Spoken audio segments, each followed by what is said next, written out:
The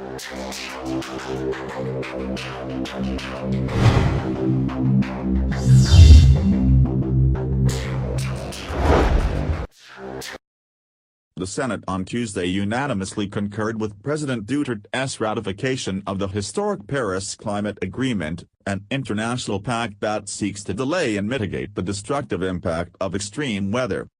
With 22 lawmakers voting yes, the Senate adopted a resolution concurring in the Philippines' accession to the agreement, which aims to limit global warming below 2 degrees Celsius to prevent an irreversible rise in the planet's temperature. Earth's rising temperature has spawned stronger storms, including those that have hit the Philippines in recent years, caused extreme summers and extended droughts, threatening food security and stoking instability in vulnerable nations. The ratification gives the Philippines access to the Green Climate Fund, a mechanism under the pact where developed nations, for long the world's biggest carbon emitters, is obliged to pool together $100 million annually to support vulnerable countries. Present at the Senate session to witness the historic vote were representatives from the French embassy and officials of environment agencies. Senator Lorraine Legarda, among key Philippine delegates to the climate talks in Paris, expressed gratitude to the president and the cabinet for the ratification, a turnaround from Mr. Duterte's pronouncements early in his term that he would not honor the treaty as it might stymie the Philippines' industrialization programs. The Paris Agreement shows that developing nations and the developed countries could pursue climate action and uphold climate justice together, she said in her speech upon passage of the ratification on Tuesday. Yolanda tragedy pivotal. Legarda, chair of the Senate Subcommittee on the Paris Agreement under the Committee on Foreign Relations, had presented to the floor Senate Resolution No. 320, which sought the legislature's adoption of the executive's ratification of the agreement. In her speech, Legarda cited how Super Typhoon Yolanda, a monster storm that hit the Philippines in November 2013, was pivotal in urging climate action. The typhoon left more than 6,000 dead and scores others missing.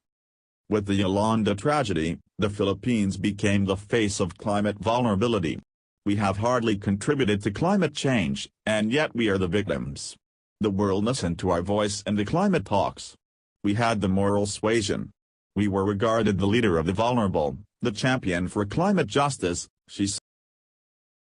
Legarda said the Climate Pact, through efforts of the Philippine delegation, includes provisions on gender equality, indigenous peoples' rights, the protection of children, and grant-based financing for developing countries in support of climate change adaptation measures.